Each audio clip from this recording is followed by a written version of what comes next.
tugiye kureba uburyo ikorerwa hano mu Busanza kabisa, ku kibuga gishyashya, moto nshyashya, tugiye kubereka uburyo gikorerwa. Turarebera hamwe amakosa 4 ushobora kuba wakora ugakurwa mu kizamini mbere y'uko unagitangira.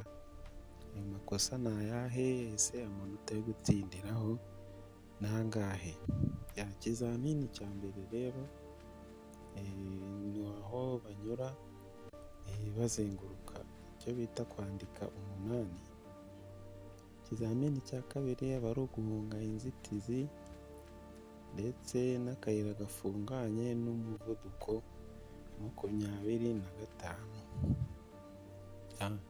Amakosa rero ushobora kuba wakora ugakurwa mu kizamini, hari guhaguruka utambaye kasike neza ngo ufunge indumane, gukora impanuka ndetse no kudakurikiza ibimenyetso byo mu muhanda bishushanyije mu kizamini. Amakosa matoya ushobora gukora ugakomeza ikizamini no guhaguruka udashyizemo indangacyerekezo, gukandagira ku mirongo, ariko aho ngaho wirinda ko amakosa aba menshi kugira ngo utajya munsi y'amanota 80 kuko uhita utsindwa ikizamini ako kanya. Ikizamini cya mbere ni aho banyura bazenguruka, icyo bita kwandika 8.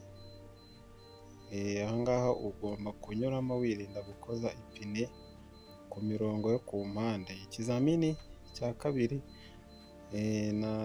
icyo bita guhunga inzitizi. Hano rero uhanyura ugendeye kuri y'amarangacyerekezo ameze nk'umwambi ushushanyije mu muhanda. Ikizamini cya gatatu ni aho bacyita akayira gafunganye, aho unyuramo witonze, uca mu muhanda hagati wirinda gukoza ipine ku mpande y'aka kayira gatoya gafunganye, ko iyo ukorejemo ipine gukata amanota 5 ariko ugakomeza ikizamini. Ukurikiyeho ikizamini cy'umuvuduko. Umuvuduko tugera ku cyapa turi munsi ya 25, wakigeraho ukandagira umuvuduko ukajya kuri 25, ugahagarara bitunguranye hano muri finish. Hano tuba dusoje ikizamini cyacu, umupolisi ahita akubwira niba watsinze cyangwa nimba watsinze. Ndabagira inama buri muntu wese kuza gukorera perime yo gutwara moto yiteguye ku buryo buhagije kugira ngo adatakaza umwanya n'amafaranga.